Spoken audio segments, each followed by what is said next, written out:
Welcome back to our Haunted Victorian Mansion. Oh, where every... I don't know why it zoomed in like that. Where every room is a different spooky Halloween theme. As dictated by our random wheel picker. We are going to get into the speed build, but I wanted to show you the cemetery that you saw and the final touches I put on the Beetlejuice room.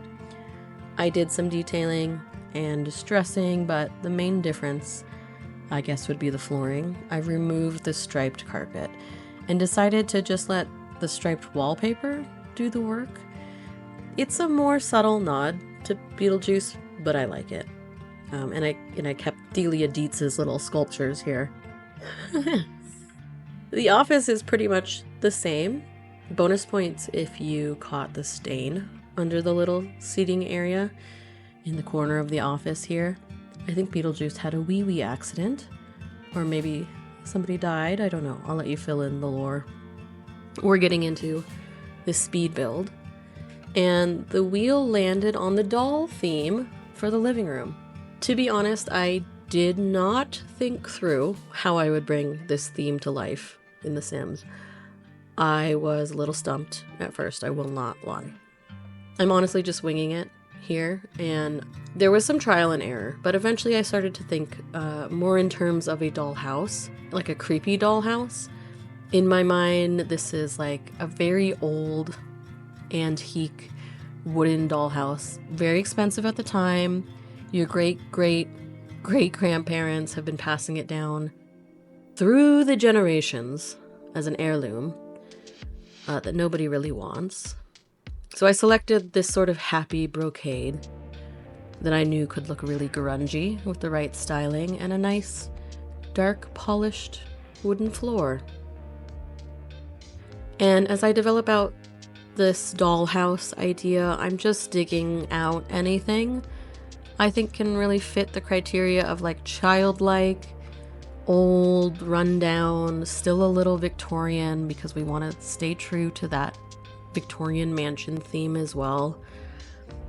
And the idea starts to come together. In terms of furniture, I tried to think about like, what is a dollhouse? What does dollhouse furniture look like? It's not going to be overly avant-garde. It's going to be a lot of classic shapes that anyone would recognize as like a couch or an armchair, right? And in a dollhouse, all the furniture is like pushed up against the far side of the room, so you can stick your little hands in there and play with the dolls. So I tried to kind of keep that in mind when deciding the layout of the room as well.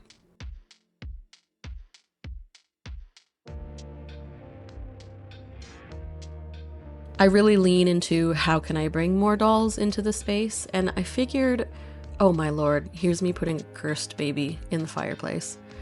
A cursed baby doll. Cursed baby doll. Not a real baby. So in a dollhouse, kids like sit their little figurines on the furniture and whatnot, right? So I end up sizing up, you'll see here in a minute, I end up sizing up a bunch of debug dolls and using the tool mod to position them so it looks like they're kind of just propped up on the chairs and whatnot. And the little Yarny doll, I used the little Yarny doll from Unraveled. It looked especially fitting to me in this build, and I kind of imagine a sickly little Victorian child made a humanoid-esque doll from scraps around the orphanage kind of vibes. And I'm really happy with the end result. It takes a little bit of time to come together, like I said, but I hope you enjoy the end result. Let me know how you would have interpreted this theme. I'm very interested to hear your thoughts. The next room in the series is going to be the kitchen bathroom area on the main floor, and then we'll move up to the second floor with more spooky Victorian goodness. And as always, thank you so much for watching. If you've made it this far, I'm going to let you watch the rest of the speed build. Bye bye!